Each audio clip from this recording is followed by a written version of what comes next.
Wah, ada yang pernah nanya nih ya, gimana kalau sin 0 derajat ya, atau cos 0 derajat gitu ya kan. Nah, kita sekalian bahas ya. Oke, penasaran kan? Iya ya, kalau kata guru katanya sin 0 sama dengan sin 0 derajat sama dengan 0, cos 0 derajat sama dengan 1.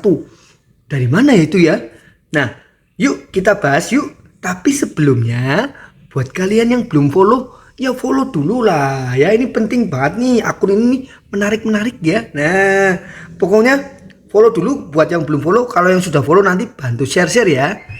Oke, yuk kita bahas ya. Nah, sebenarnya ya pendefinisian sinus itu kan kalau awalnya pada segitiga siku-siku ya. Nah, gini ya. Ini saya turunkan dulu pada segitiga siku-siku gitu ya kan. Pendefinisian sinus itu adalah depan per miring ya. Sin theta, ini misalkan theta ya, adalah perbandingan panjang sisi depan sudut ya. Ini berarti yang ini ya. Ini misalkan kalau saya sebut ini X, ini Y, ini R gitu ya kan. Maka dia Y per R ya.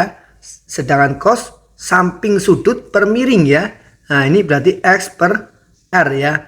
Nah tapi sudut itu kan kalau segitiga itu kan sudutnya terbatas ya. Sudutnya ini nggak mungkin sampai 9, nggak mungkin sudut siku-siku ini 90 derajat, ini 90 derajat kan nggak mungkin ya. Nggak mungkin ada dua sudut siku-siku pada sebuah segitiga gitu ya kan. Nah apalagi begitu juga dengan kalau 0 derajat ya. Nah yang kita mau bahas kan yang 0 derajat ya.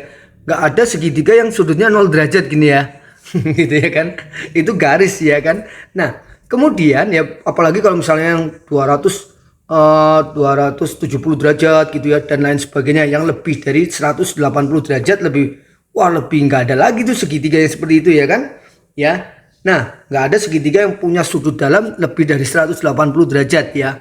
Orang jumlah sudut dalamnya aja kalau dijumlahkan besarnya semuanya cuma 180 derajat ya, jumlah dari semua sudut dalam ya segitiga ya. Oke. Nah terus gimana? Ya tentunya kita kembangkan definisi tersebut ya, definisi trigonometri kemudian dikembangkan pada lingkaran ya. Nah ya, jadi langsung secara umum gini ya, tapi pengembangan definisi ini tidak boleh mengubah pendefinisian semula ya pada segitiga siku-siku ya, nggak boleh diubah ya. Jadi gini, kalau kita pandang sebuah lingkaran ini ya, gini ya, nah gini. Ini ada kuadran 1, ada kuadran 2, kuadran 3, kuadran 4 ya. Kuadran 1 itu dari 0 derajat sampai 90 derajat ya. Ini kuadran 2 90 sampai 180, kuadran 3 180 sampai 270, ini sampai 360 gitu ya. Muter lagi, balik lagi gitu ya kan. Nah, pendefinisiannya tuh harus sesuai nih. Nah, tadi kalau pada segitiga siku-siku kan sebenarnya sama saja sudut theta di mana sudut di mana ini kalau kita punya theta gini ya. Theta adalah sudut yang dibentuk oleh sumbu X positif ya dengan garis jari-jari. Nah, ini garis jari-jari ini kita sebut R. Gitu ya. Nah, jadi theta ini adalah sudut yang dibentuk oleh sumbu X positif dengan garis jari-jari ya, dengan garis jari-jari. Nih, gini ya, saya tulisnya seperti itu saja ya. Oke. Nah, ini nggak boleh mengubah pendefinisian segitiga pada segitiga. Ini kan tadi kan dikatakan ya kalau segitiga nggak mungkin sampai ada dua segitiga siku-siku kan. Jadi ini bisa dipandang seperti ini nih. Nah, ini adalah sumbu X, sumbu X ini adalah absis ya. Ya, absis ya, ini adalah Y. Kadang-kadang nih ya mulut ini sering salah ngomong gitu ya kan. Nah, tetap harus sama karena ini kan pada kuadran 1 ini kan membentuk seolah-olah seperti membentuk segitiga siku-siku ya.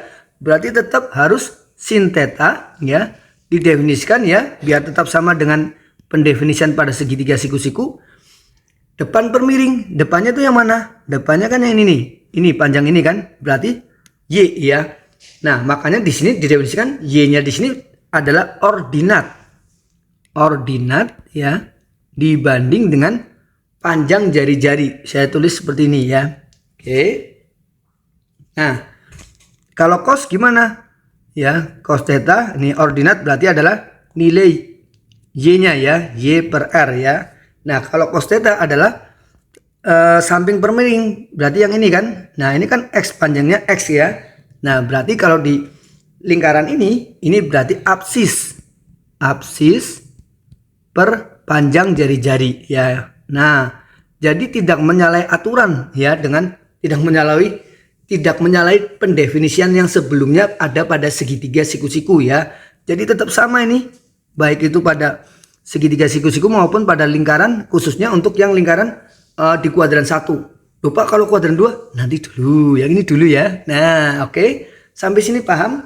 Pokoknya sinus theta adalah tetanya harus sudut yang dibentuk oleh sumbu X positif dengan jari-jari ya. Nah, berarti kalau seperti itu sin 0 derajat gimana? Berarti sudut yang dibentuk oleh sumbu X positif dan jari-jarinya gimana? Ya sudut 0 derajat ya kan. Nah, sudut 0 derajat kan ini 0 derajat nih ya. Nah, misalkan kita bisa bayangkan ini lingkarannya deh, ginilah ya. Nah, 0 derajat, jari-jarinya ya kan ini juga kan. Nah, berarti letak titik ini absisnya berapa? Absisnya sama dengan R,0 ya kan. Absisnya R, ordinatnya 0 maksud saya. Koordinatnya R,0. Nah, sehingga sin dari 0 derajat ya sama dengan berapa? Ingat, sin itu adalah ordinat banding ordinat dibagi ya panjang jari-jari. Ordinatnya yang mana? Ordinat itu adalah ini nih, 0 ya kan. 0 per panjang jari-jarinya R. Ya 0, makanya oh pantesan sin 0 itu sama dengan 0 gitu ya kan. Nah, kalau cos 0 gimana? Cos 0 derajat sama dengan cos 0 derajat ya. Ingat, cos itu absis per panjang jari-jari. Absisnya yang mana? Ini absis nih. Nih, R ya. R per R sama dengan 1. Nah, tuh kan. Oh, pantesan sin 0 derajat sama dengan 0. Cos 0 derajat sama dengan 1 ya. Oke. Gampang kan? Nah, Pak, gimana kalau sin 90, cos 90 dan yang lain-lainnya? Nah, boleh tulis di kolom komentar. Nanti kita lanjutkan pembahasannya ya. Oke, kalau kepanjangan nanti VT-nya kepotong ya kan. Waduh, janganlah ya. Oke, sampai jumpa. Dadah, bye-bye.